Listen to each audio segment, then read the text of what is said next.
انہیں جانا انہیں مانا نہ رکھا ویسے کام للہ الحمد میں دنیا سے مسلمان گیا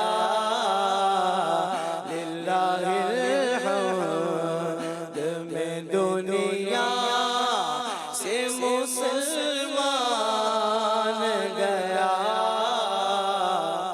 خاص طور پر اس شعر کے حوالے سے میں آپ سے یہ سوال کرنا چاہتا ہوں کہ عمومی طور پر اس طرح کی بات ہوتی ہے نا، اب چونکہ سید اعلیٰ ظاہری طور پر بھی حیات ہیں اور آپ لکھ رہے ہیں کہ انہیں جانا انہیں مانا نہ رکھا غیر سے کام، انشاءاللہ میں دنیا سے مسلمان جاؤں گا، اس طرح کی بات نہیں فرمائی آپ نے۔ یقیناً للہ الحمد میں انشاءاللہ بھی شامل ہے، لیکن یہاں اس مقام پر سید اعلیٰ حضرت نے یہ کیوں ارشاد فرمایا، یہ کیوں کہا کہ للہ الحمد میں دنیا سے مسلمان گیا؟ کیا اس معاملے میں اتنا ہی یقین دکھانا ہے؟ یہ ارشاد فرمائیے۔ للہ الحمد میں دنیا سے مسلمان گیا، نکیرین کرتے ہیں تعظیم میری، فدا ہو کہ تجھ پر یہ عزت ملی ہے۔ اب نکیرین کی تعظیم کا موقع تو قبر میں جانے سے بعد ہی آئے گا، وہ تو پہلے جیتے جی آپ فرما گئے۔ تو یہ ساری باتیں حسن ظن پر ہیں کہ مطلب اتنے میں سرکار سے محبت ہے مجھے کہ سرکار مجھے تنہا چھوڑیں گے ہی نہیں۔ تو یوں سرکار سے محبت ہے، سرکار سے عشق ہے، تو میرے ایمان کو انشاءاللہ کچھ نہیں ہوگا۔ للہ الحمد، اسی کے لیے حمد ہے، اسی کی اللہ کے لیے تعریف ہے کہ وہ میں دنیا سے مسلمان گیا۔ تو بعض اوقات یہ کہ ماضی کو حال سے مطلب بولا جاتا ہے اشعار میں، بعض اوقات مستقبل کو حال میں کہا جاتا ہے۔ اشعار پڑھنے میں یہ اعلیٰ حضرت کا کلام ہے نا، امام کا کلام کلاموں کا امام ہے، تو اس سے مطلب سیکھنے کو ملتا رہتا ہے۔ تو یہ کہ یہ اعلیٰ حضرت نے لکھا تو کہہ سکتے ہیں کہ انشاءاللہ میں مسلمان گیا۔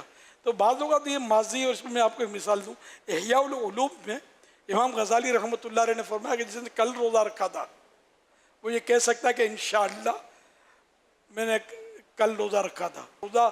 روزہ اسی وقت ہے جبکہ اللہ کی بارگاہ میں قبول بھی ہوا ہو، اس لیے انشاءاللہ کہنے میں حرج نہیں ہے۔ نہ رکھا غیر سے کام، اس پر بھی کچھ کلام فرما دیں۔ مطلب یہ کہ میں نے سرکار کا جب دامن تھام لیا تو سرکار سے کوئی بڑا ہے نہیں کہ جن کا میں دامن تھاموں۔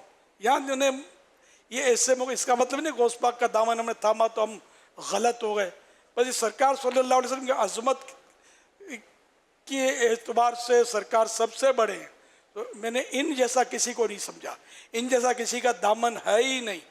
تو یہ مطلب تعویلات تو سمجھ میں آتی ہے۔ غوث پاک کا دامن بھی حقیقت میں سرکار کا دامن ہے، ہم غوث پاک کو مانتے ہیں اسی لیے کہ یہ سرکار کو مانتے ہیں، سرکار کی آل ہے صلی اللہ علیہ وسلم، اسی لیے ہم نے جس کو بھی مانا اسی وجہ سے مانا کہ یہ سرکار کے ہیں۔ تو انڈائریکٹ یہ ہوا کہ ہم نے بس غیر سے کام نہیں ہے، سرکار سے کہ یہ سب سرکار کے ہیں صلی اللہ علیہ وسلم۔ سادات کرام کا احترام کیوں کرتے ہیں؟ سرکار کی اولاد ہیں۔ اہل بیت سے کیوں محبت کرتے ہیں؟ سرکار کی آل ہے۔ صحابہ سے کیوں محبت کرتے ہیں؟ کہ سرکار کی صحبت یافتہ ہی ہے۔ صلو علی الحبیب صلی اللہ علیہ محمد۔